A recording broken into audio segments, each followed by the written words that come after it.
Et nous revoilà de retour, mesdames et messieurs, et on est ravis de vous retrouver pour cette nouvelle édition de direct au cours de laquelle nous allons parler de l'Égypte, mais on va aussi passer en revue quelques reportages et notre sujet principal aujourd'hui sera consacré au remaniement ministériel, au retour du tourisme et à la situation économique en Égypte. Et pour parler de cela, nous avons le plaisir d'avoir avec nous Dr Rania Qamar, maître de conférence en histoire des idées à l'université de Helwan. Nous sommes ravis de vous avoir avec nous. Bonjour, je suis ravie.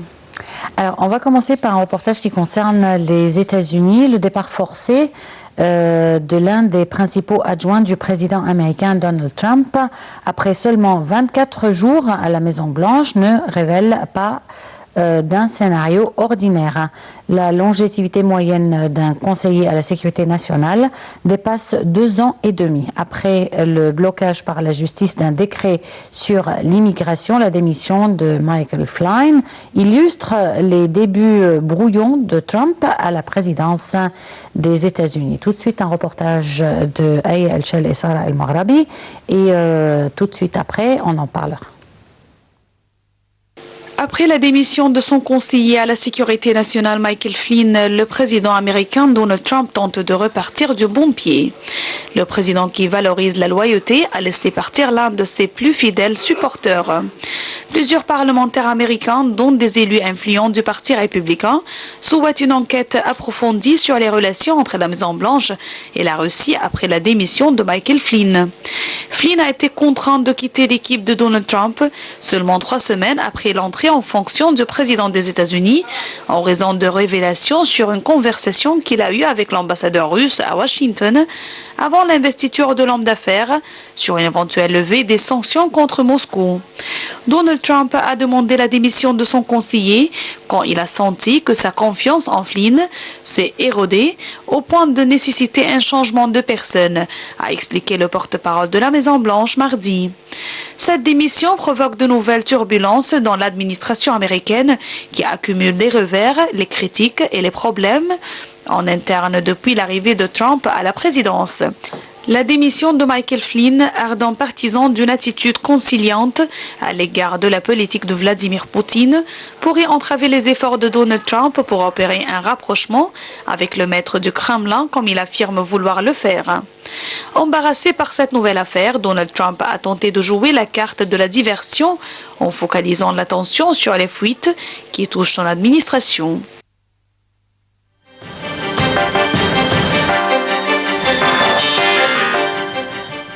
Bon, alors, docteur Rania Qamar, on a remarqué quand même un début assez brouillon, comme ça a été mentionné dans le reportage pour Donald Trump.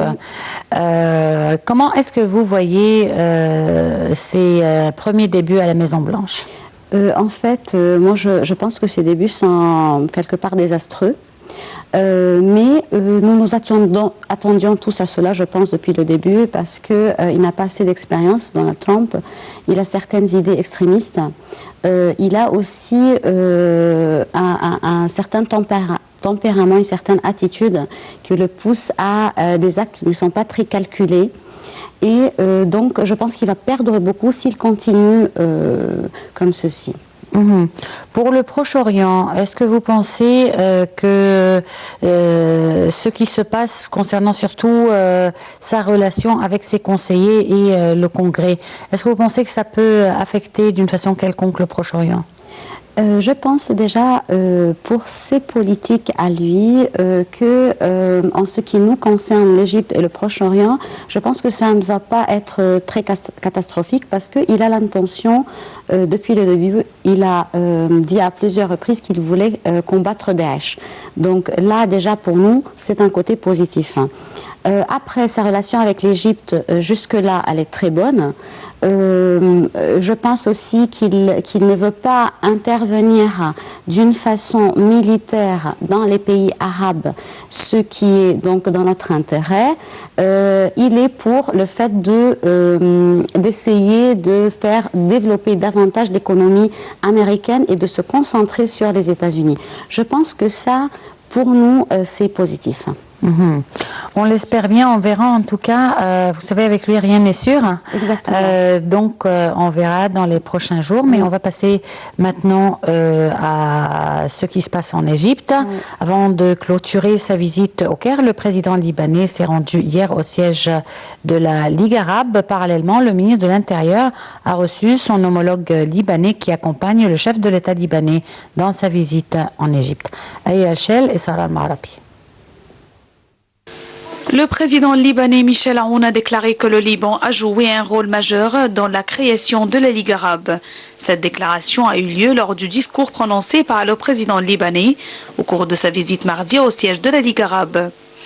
Le président Michel Aoun a été reçu par le secrétaire général de la Ligue arabe, M. Ahmed Aboulghit.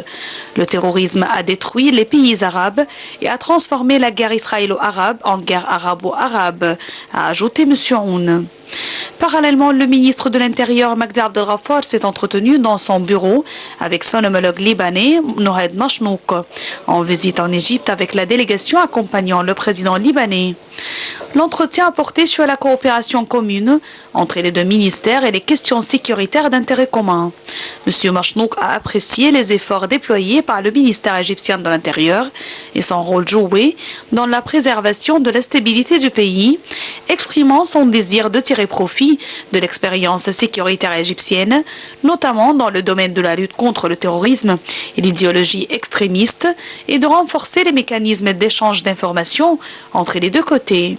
Le président libanais avait été reçu lundi par le président Abdel Fattah el-Sisi.